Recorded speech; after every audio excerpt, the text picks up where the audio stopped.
Interview में जब आपसे ऐसा कोई क्वेश्चन पूछ लिया जाता है जिसका आंसर आपको एकदम ही नहीं पता होता, तो दिमाग ब्लैंक हो जाता है ना। और उसके बाद बहुत सारी चीज़ें होती हैं ऐसा, जैसे कि आप रैंडम गेस करने की कोशिश करते हो कि is it like this, is it that, या फिर आप बिल्कुल ही नम हो जाते हो कि ओ डैम मुझे नहीं आता, ये क्या पूछ लिया। या फिर पैनिक अगर कर गए तो फिर तो कुछ भी उल्टा बोल देना या बिल्कुल ही गलत बोल के प्रूव कर देना कि हमें कुछ नहीं आता है ना। ऐसी ऐसी चीज़ें हो जाती हैं और यही वो स्पॉट होता है जहाँ पे इंटरव्यू स्लिप हो जाता है। But here's the truth, interviewers को भी सारे आंसर्स नहीं चाहिए।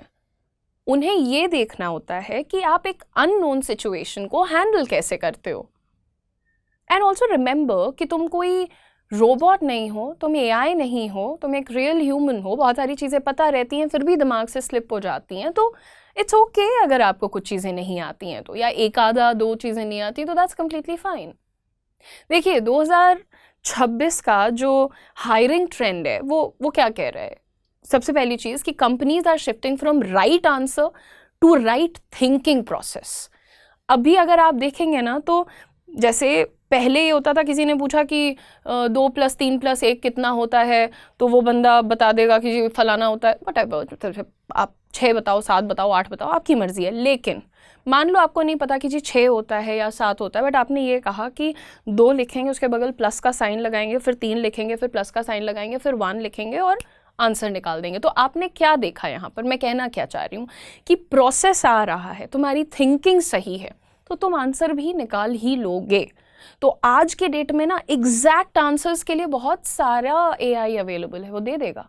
अगर तुम सही बंदे हो तो तुम्हारा प्रोसेस, तुम्हारी थिंकिंग भी सटीक होनी चाहिए। अगर आपको आंसर नहीं आता लेकिन आप फिर भी सिलेक्ट हो सकते हो, कैसे? राइट, आपका अप्रोच स्ट्रांग होना चाहिए and there are very simple steps that you have to follow for this. ठीक है, तो अगले इंटरव्यू में आपको डर नहीं लगे, आप परेशान नहीं हो, इसलिए ये वीडियो बना रही हूँ। प्लीज़ शेयर कर देना, लाइक कर देना, हाइप कर देना, सब्सक्राइब कर लेना। Step number 1, don't panic. जब भी आपसे कोई ऐसा सवाल पूछा जाए जो आपको नहीं आता है तो एक पॉज लीजिए, ठीक है? क्योंकि गलती क्या होती है, कैंडिडेट तुरंत बोलना स्टार्ट कर देता है, सवाल पूछा नहीं कि बड़बड़ बड़बड़ चालू कर दिया। Instead of that, take a 2-3 seconds pause. You can smile a little bit and then you can think about it. For example, मुझसे कोई सवाल पूछा गया and मुझे उसका आंसर नहीं आता तो मैं क्या करूँगी? I would say, that's an interesting question. Let me think for a moment. आप सीरियसली बात कर रहे हैं, तमीज़ से बात कर रहे हैं। ये कितनी सिंपल सी बात थी लेकिन ये कितनी पावरफुल है कि आपने मुझसे, ठीक है आपने बाउंसर फेंका और वो मेरे मत्थे पे नहीं लगा, वो साइड से निकल गया, मैंने डिफेंड कर लिया है, मतलब मेरे को डर नहीं लगा। ये जो मैंने बात करी है इससे प्रेशर में मेरा कंपोजर सामने आया कि हाँ हम अभी भी काम और कंपोज्ड हैं। स्टेप नंबर 2, देखिए ईमानदारी धीरे धीरे और महंगी होती जा रही है क्योंकि बहुत कम होती जा रही है। आप एक्सेप्ट करिए, ठीक है? कभी भी आप ये मत कहिए कि आई डोंट नो। एक्सेप्ट करने के चक्कर में लोग ये कह देते हैं ना, I don't know this, no idea, एकदम कैजुअल एक्सप्रेशन के साथ। इन सब जगहों, इन जैसे सेंटेंसेस की जगहों पर आप कह सकते हैं I haven't directly worked on this yet, but मतलब इस पर्टिकुलर टॉपिक पर, इस पर्टिकुलर डोमेन पे मैंने डायरेक्टली काम नहीं किया है, लेकिन मैं करने वाला था, या मैं इसके बारे में पढ़ रहा हूँ, या मैं प्लान कर रहा हूँ, या ये कोई ऐसी चीज़ है जो मुझे एक्साइट करती है and I would like to figure out about this etcetera. और आप कह सकते हैं I'm not fully sure about this, however my understanding is, पूरी तरह हम नहीं जानते हैं बट जो थोड़ा बहुत है वो ये है। देखिए डिफरेंस समझिए, आप कहते हैं कि आई डोंट नो या फिर नो आइडिया, ये आपने नो को एक लर्निंग माइंडसेट में कन्वर्ट किया है। ये कहना कि हमको नहीं पता है, इससे बहुत अच्छा है ना कि डायरेक्टली नहीं पता है बट हमने कभी सुना है, या डिस्कशन चल रहा है, या हम सोच रहे हैं अभी इसके बारे में, तो कहीं ना कहीं आप एक रूड इम्पोलाइट इंसान नहीं लग रहे हो, आप ये लग रहे हैं कि हाँ ओपन टू लर्न, ठीक है? Step number 3, you have to use the partial knowledge technique, जो कि बहुत सेफ खिलाड़ियों के पास ही होनी चाहिए, बिकॉज कई बार कॉन्फिडेंस तो तुम दिखा देते हो बट फिर कई बार वो उल्टा भी पड़ जाता है। आपको पूरा आंसर नहीं आता, कोई प्रॉब्लम नहीं है, जो आता है उससे एटलीस्ट आपको स्टार्ट करना चाहिए। फॉर एग्जाम्पल कोई टेक रोल का अगर हम एक एग्जाम्पल ले लेते हैं, जैसे how would you optimize API response time. अब इसका आंसर तुम ChatGPT को भी पूछोगे तो कुछ तो तुम्हें दे देगा जो टेक वाले बैकग्राउंड के लोग हैं, पर अगर मुझसे पूछा जाएगा तो मैं क्या बोल दूंगी, आई डोंट नो। नहीं, ऐसा करने की ज़रूरत नहीं है, कुछ कहीं हमने सुना हुआ है, right. But the smarter answer would be, I haven't implemented it fully yet, but I know factors like database queries, caching, server load, impact response time, and I would start by analyzing these areas. तो आपको exactly नहीं पता था कि उस given question के circumstances में आपको क्या करना था, नहीं पता था आपको, but आपने पूरा आंसर भी नहीं दिया, बट आपने ये दिखाया कि हम सोच सकते हैं, हमें इसके कुछ इंपॉर्टेंट वोकैबुलरी टर्म्स वर्ड्स पता हैं, एंड आपने उसको एक डायरेक्शन भी दिया कि पूरा नहीं पता है कैसे करेंगे, बट हाँ स्टार्टिंग हम यहाँ से करेंगे। तो थिंकिंग और डायरेक्शन का एक कॉम्बिनेशन आपने प्रेजेंट किया है। ये आप सिर्फ तभी करिए जब आप एक्चुअली उसके बारे में कुछ जानते हैं। Step number 4, ask clarifying questions. जैसे आपसे कोई सवाल पूछा गया तो अब इसका मतलब ये नहीं है कि तुम अपराधी हो, कटघरे में खड़े हो, सामने वाला जज है। जो स्मार्ट कैंडिडेट्स होते हैं वो एक काम करते हैं कि वो थोड़ा वक्त अपने लिए जुगाड़ते हैं, वो थोड़ा टाइम बाय करते हैं, they buy some time and they show curiosity. For example मुझसे कोई सवाल पूछा गया तो मैं उसके जवाब में उनसे 1-2 और क्वेश्चंस पूछ लूँगी। जैसे पिछले सवाल के कॉन्टेक्स्ट में अगर मुझे पूछना हो तो I would say something like, do you mean from a back and performance perspective और ओवरऑल सिस्टम लेवल, राइट।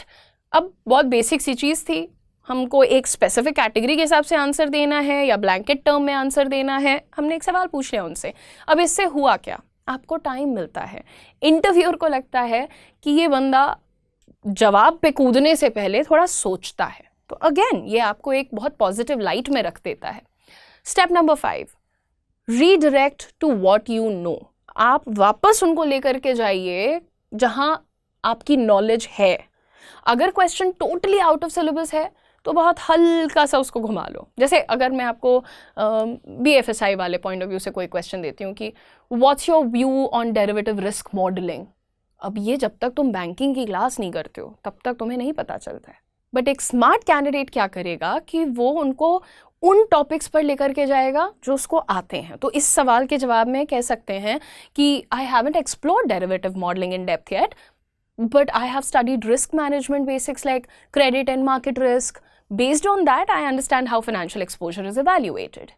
क्या किया, बहुत स्मार्टली यहाँ पर जो सवाल पूछा गया था उससे उठा के वहाँ ले आए जो हमको आता है। आपने कॉन्वर्जेशन को अपने स्ट्रेंथ एरिया में शिफ्ट कर दिया। Step number 6, show willingness to learn but don't beg. बहुत ज़्यादा लोग बेग करने लगते हैं, I will definitely learn this if you select me, I will definitely get back to you. सुनो, तुम इंटरव्यू देने आए हो, चाचा के घर नहीं आए हो कि आज गलती हो गई कल आके भरपाई कर देंगे। इंटरव्यू में वापस गेट बैक कैसे करोगे, या नौकरी मिलने के बाद तुम इंटरव्यूअर को ढूंढोगे और जाके आंसर दोगे, नहीं ना। तो ये बेसर पैर की बातें क्यों करते हैं लोग, मैं आज तक समझ नहीं पाई हूँ। हाउएवर, देखिए आराम से बात करना सीखिए। बेगिंग से नौकरी किसी को वैसे भी नहीं मिलती है, मिलनी होगी तो मिल जाएगी, नहीं मिलनी होगी तो नहीं मिलेगी। तो आप इस केस में ऐसा कह सकते हैं, this is something I am currently exploring and I be interested in learning it in more depth, that's all. हमने ये सब नहीं कहा please give me a chance. You kind of sound very responsible, very proactive, but not desperate. Also, now we come to the most important part of the interview prep. Control your body language, guys. You really have to control. I am a teacher. I am right now trying to explain things to you. I can move my hands and head and shoulder the way I want. But जब answer नहीं आता है तो इस वक्त क्या करने लगते हैं लोग, उनकी आंखें बंद होने लगती हैं, स्माइल नर्वस हो जाती है। हैंड स्टेबल रखना है भाई आपको, हाथों से ऐसे कि नहीं आई एम थिंकिंग, मेरे को सोचना, ये सब मत करो। इंटरव्यूअर 50% आपका बिहेवियर जज करता है, बहुत ज़्यादा इंपॉर्टेंट है ये बात। आप एक रियल लाइफ सिनेरियो सोचिए, जैसे tell me one recent industry trend you have been following. Common question है, सब लोग पूछते हैं, आपको कुछ नहीं पता इसके बारे में। फिर बंदा कई बार कह देता है, no I don't follow trends, no because I am already working and I was preparing for this also, so I did not get the time to check out the trends. ये सब ड्रामे करने की जरूरत नहीं है। Simple answer is be polite and you can say something like, I haven't been tracking trends consistently yet, but recently I came across discussions around AI integrations in finance tools. AI के बारे में सबको पता है ना, पिछले 1-1.5 साल से तो बहुत डिस्कशन हो रहा है। तो बस सिंपल सी बात बता दी, जो पता है वो बोल दो, ओवर एक्टिंग मत करो कि जी हमको तो टाइम ही नहीं मिल रहा है, हम तो इतनी गधा मजदूरी करते हैं एक्सेट्रा, राइट? देखिए, in interviews wrong answers don't get you rejected. The poor handling of unknown questions is something that stands out. बिल्कुल सामने कर देता है वो आपकी कमजोरियों को. वहीं पर आपको सबसे ज़्यादा सेफ खेलना है. अगर आपको आंसर नहीं आता, इट्स कम्प्लीटली फाइन बेटा. बट अगर आप पैनिक करते हैं, गेस करते हैं, या नम हो जाते हैं, बिल्कुल काइंड ऑफ शट डाउन हो जाते हैं, दैट्स अ प्रॉब्लम. कॉन्फिडेंस का मतलब सब कुछ आना तो नहीं होता है. कॉन्फिडेंस का मतलब होता है मुझे नहीं पता है and that's okay, I am okay with it. अगर आप चाहते हैं कि मैं आपको रियल मॉक इंटरव्यू सिचुएशंस के साथ ट्रेन करूं, तो प्लीज़ कमेंट करिएगा मॉक. नेक्स्ट वीडियो में मैं आपके लिए लाइव एग्जांपल्स लेकर के आऊँगी जहां कैंडिडेट्स गलती करते हैं और कैसे उन्हें फिक्स करते हैं. I hope you really found this video useful and इसको ज़्यादा से ज़्यादा लोगों के साथ शेयर कर दीजिएगा. चैनल को सब्सक्राइब करके वीडियो को हाइप कर दीजिएगा अगर आपको ये स्टाइल ऑफ वीडियोस पसंद आ रहे हैं तो. हर इंसान जब आपसे मांगता है करियर के शुरुआत में ही एक्सपीरियंस, तो आप भी रह जाते हैं लॉस्ट. लेकिन हम लेकर के आए हैं कोटक महिंद्रा बैंक के साथ आपके लिए एक बहुत ही शानदार अपॉर्चुनिटी, जो कि एक फ्रेशर को हायर कर रहा है. अगर आप भी हैं एक ऐसे इंडिविजुअल जिनकी कम्युनिकेशन स्किल्स अच्छी हैं और वो कॉन्फिडेंट है और साथ ही वो अपने करियर को स्टार्ट करने के लिए बहुत ज़्यादा डेडिकेटेड है, तो this opportunity is for you. इस अपॉर्चुनिटी का नाम है Kotak Mahindra Sky Bankers Program in collaboration with Career 24/7. This is a great launchpad for all the freshers out there. आप कहीं से भी हैं, आप इस प्रोग्राम के लिए अप्लाई कर सकते हैं. एलिजिबिलिटी सिर्फ इतनी है कि ग्रेजुएशन पूरा होना चाहिए और ग्रेजुएशन में मिनिमम 60% मार्क्स होने चाहिए. साथ ही साथ आपकी एज 25 ईयर्स से कम होनी चाहिए.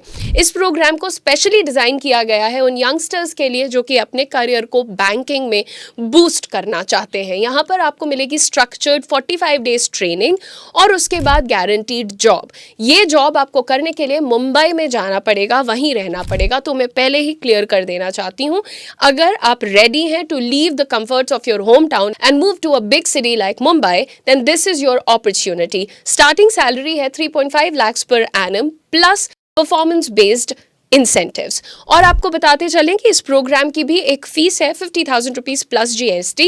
लेकिन जैसे ही आप इस जॉब में 1 साल कंप्लीट करेंगे, आपको आपके 50,000 rupees in the form of a bonus लौटा दिए जाएंगे. सो मेक श्योर कि आप इस अपॉर्चुनिटी को ज़रूर चेकआउट करें अगर आप फाइनेंस, बैंकिंग और कस्टमर रिलेशनशिप्स रोल में करियर को बिल्ड करना चाहते हैं. अप्लाई करने के लिए नीचे दिए गए डिस्क्रिप्शन में हमारा रजिस्ट्रेशन लिंक है, उस पर क्लिक करें, फॉर्म को पूरा फिल करें. आगे का पूरा प्रोसेस हमारी टीम आपको ज़रूर समझाएगी.